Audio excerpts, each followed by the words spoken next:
Number of elements की जब counting की जाती है उससे रिलेटेड एक कॉन्सेप्ट और है जो सेट्स में इस्तेमाल होता है, हम उसके बारे में भी देख लेते हैं। मिसाल के तौर पे एक सेट है ए और उसके मेंबर्स हैं AEIONU, दीज आर वॉल्स। और एक सेट है बी, उसके मेंबर्स हैं 2, 3, 5, 7 एंड 11। अगर इन दोनों सेट्स में हम कुछ ताल्लुक़ ढूंढना चाहें तो नहीं मिलेगा, इसलिए कि इसके अंदर इंग्लिश अल्फ़ाबेट्स हैं जो कि वॉल्स हैं और ये प्राइम नंबर्स हैं, फर्स्ट 5 प्राइम नंबर्स हैं। लेकिन अगर हम इसके मेंबर्स को काउंट करें तो हमें इनमें एक रब्त नज़र आएगा। इसके मेंबर्स की तादाद है n of a, that is 5, और b, set of number of elements in set b, they are 5। तो हम ये कह सकते हैं, इससे नतीजा निकलता है कि चूँकि n ऑफ a भी बराबर है 5 के और n ऑफ b भी बराबर है 5 के, तो हम ये कह सकते हैं इससे कि number of elements in set a is equal to number of elements in set b। अगर ऐसी कंडीशन आ जाए या प्रूव हो जाए, साबित हो जाए कि दो सेट्स हैं ए और बी और उनके नंबर ऑफ़ एलिमेंट्स बराबर हैं, मेंबर बिल्कुल मुख्तलिफ हैं, एक इंग्लिश अल्फ़ाबेट्स हैं और एक नंबर्स हैं डिफरेंट, इनका आपस में कोई ताल्लुक़ नहीं है, हम इनके ताल्लुक़ को देख नहीं रहे।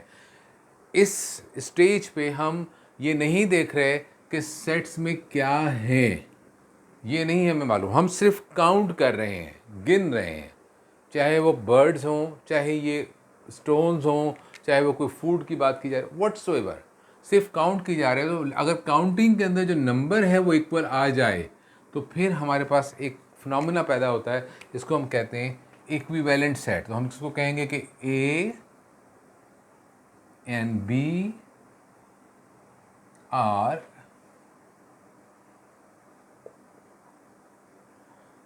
Equivalent sets.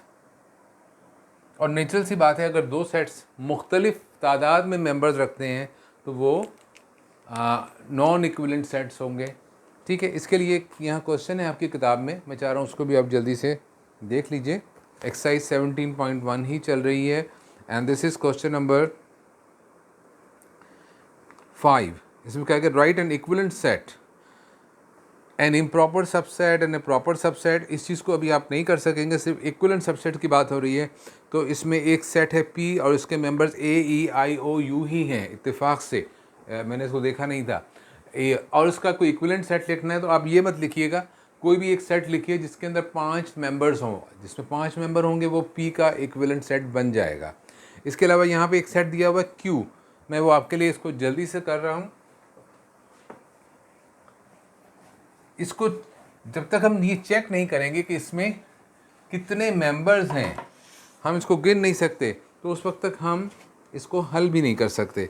इसमें सेट दिया गया है Q,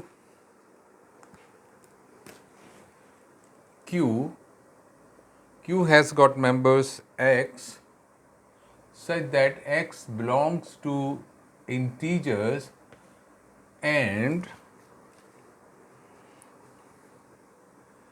X is greater than or equal to -2, less than or equal to +2। X, इस सेट के मेंबर X हैं, X इंटीजर्स को बिलोंग करता है और इंटीजर्स में से X -2 के इक्वल भी है और -2 से बड़ा है, +2 के इक्वल भी है और +2 से छोटा है। तो इस तरह से जो Q है उसके मेंबर्स होंगे।